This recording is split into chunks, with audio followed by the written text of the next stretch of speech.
If you see a needle up top here, it's going to be the what? Pecto antibrachialis. Right. The pecto antibrachialis is above the pec major. So I'm not going to ask you the pec major because it's deeper than the pecto antibrachialis because it kind of, and you can see in the pictures in the book, it comes out on both sides. You can see the pecto antibrachialis comes right across the top. It's a thinner muscle. The pec major is wider and underneath. So we won't ask that. What is this muscle here? You can see that it's separated from here to here. What is this muscle? The xiphi-humerus. Yes. What is it? Xiphi-humerus. Xiphi-humerus. Yes. That is just in the cat. Again, no origins insertions. This will just be identification. And this is the xiphi-humerus here. Now, what is this muscle? If I just had a pin right there, what would you say? The pec minor. Pec minor. Pectoralis minor. Now, the pectoralis minor is larger in the cat than the major. It's just that the major's above and the minor's below, hence the names. But don't think that, because everybody always puts pec major because it's so big, because it's this whole portion here. Everybody thinks it's such a big muscle, and ours, the bigger one, is the pec major. But this is the pec minor. So pectoralis minor, the xiphi-humerus. What else do I have on there? You have... Okay, so I did the first three of the chest. Pecto antibrachialis, pec minor, and xiphi-humerus. What is this area? I forget. Well, this is part of the external oblique. Oh, okay. But this is fat. Right. Yeah. Well, this is actually part of the lat from the back, but this is the external oblique here. So here we have good dissection. This is the external oblique, which is the most outside. And this is the tendinous sheath that the oblique connects to that covers the what? Rectus abdominis. Remember, the rectus abdominis is very thick. So it's it doesn't overlap with all of the external and internal and transverse abdominis and all of that stuff. It's its own thing, and it's from the ribs to the pubis bone, right? The pubic bone. So this whole center is all the rectus abdominis. So all of this is rectus abdominis muscle, okay?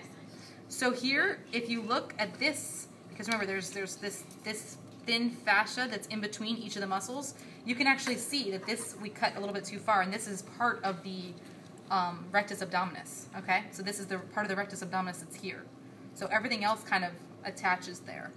So here's the external oblique, and then we have, this is just fascia, and then this is the internal oblique, okay? The transverse abdominis is a little bit differently located than in the cat. So I'm not going to ask that because it's a little bit lower and we didn't dissect it well in the class, so we won't ask that. But this is the internal. You didn't ask about the fascia, right? No. This is just to show you that don't count the layers, because then everybody will put transverse because they think they're all on top of each other and they think that this will be the transverse. So don't count the layers, but this is just fascia. I'm not going to ask you that. I would ask you for the internal or the external oblique. You know, so it would be folded open like this and there'd be a pin in here, or it'd be like this and there'd be a pin in here, and then there'd be a pin in here, okay? And then the rectus abdominis. So that's the next three we did. Rectus abdominis, external oblique. Okay, so clavo trapezius, acromial spinal trapezius, and latissimus dorsi from the back. I'm just looking to see if there's anything else in the front. No. Okay. So let's flip over our huge cat. He's an alpha. At first I thought he was a pregnant female, and then we saw his goods, and we were like, no, it can't be pregnant. Wow. Right? So that flappa muscle that you were asking about before, somebody asked about in the front, that was part of the lats, which are pretty torn up here. Pretty torn up. Really? What? Oh, nothing. We're making fun of the cut. Yeah. Oh. When we cut ours, we get one of those things. Well, they had the staples where they put in the That's right. Yeah. the stuff. Yeah, we can use that as an excuse. Okay, I might get another cat. I would definitely get another cat for the practical for the lats, obviously. But this part down here is part of the lat. So this is part of the lat. The lat, remember, does anybody have the book? Can somebody open the lab manual? This is part of the lat. Man, look at that thick skin. Just for some up Layers of fat. No, it's skin. That's how thick our skin is. That's what our skin is. Chapter? The muscles 15. Chapter 15. Oh no, but it's in the back of the book. Yeah. The muscles are in the back, so I think it starts at 600 or something.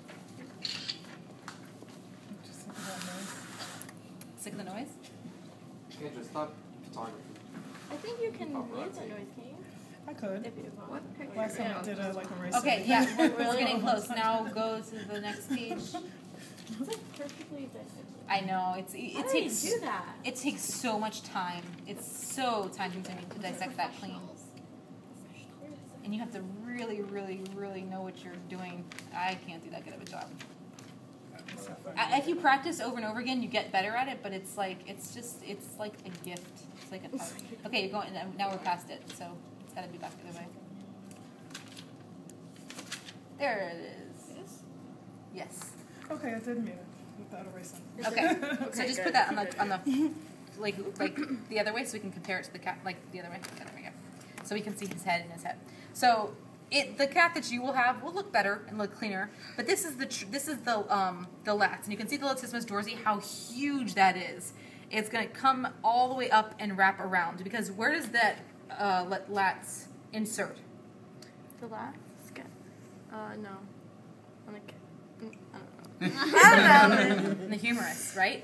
So it goes all the way from the back down here, and it goes all the way up and inserts in the humerus. Because remember, what does it do? It's humerus adduction, right? So it brings the humerus in. So like a lat pull down. Think of a lat pull down. You're bringing the humerus into your body. So it has to attach to the arm, right? For it to contract and move the arm. So it goes all the way up to the humerus. So this is a huge muscle in the back here.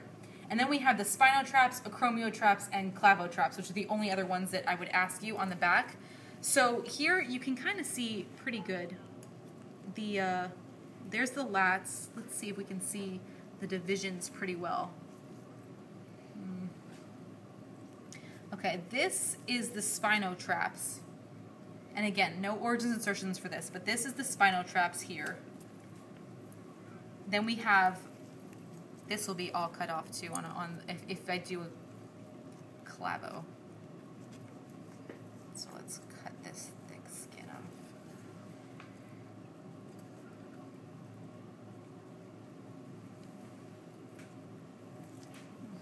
Wow, That's that's really thick. nice. Yeah. I know, he's like, Oh my god. This cat is. Oh, you have a cat? okay. Yes, huge one. You have a cat? This big? He's like that big. I'll show you pictures. Really? Does this bother you, dissecting these cats? No, and for some reason. I really hate my cat. You're so weird. No. Okay, so we have the spinotrapezes, right? And then the acromio. What does acromio, where does that come from? Chromium process. Scapula, acromion process on the scapula. So you know that's the scapula are where? You can actually feel the bones. This is a scapula bone right here. Hear that? Mm-hmm. That's a bone. So these are the scapula. So if it's going to attach somewhere here, you know it's going to have to be in the middle line somewhere, right? So it actually, you can see much better on this picture here. It's like this muscle that's right here. And again, it's really hard to see on this cat. If I put these on, whichever ones I put on, you'll see a cleaner version on the cat. I'll make sure that it's a good muscle and not just a... So if I ask, so remember I told you that I wouldn't put on the practical, I'm not going to put like a muscle and then say what is the action or what is the insertion, because then you would miss two.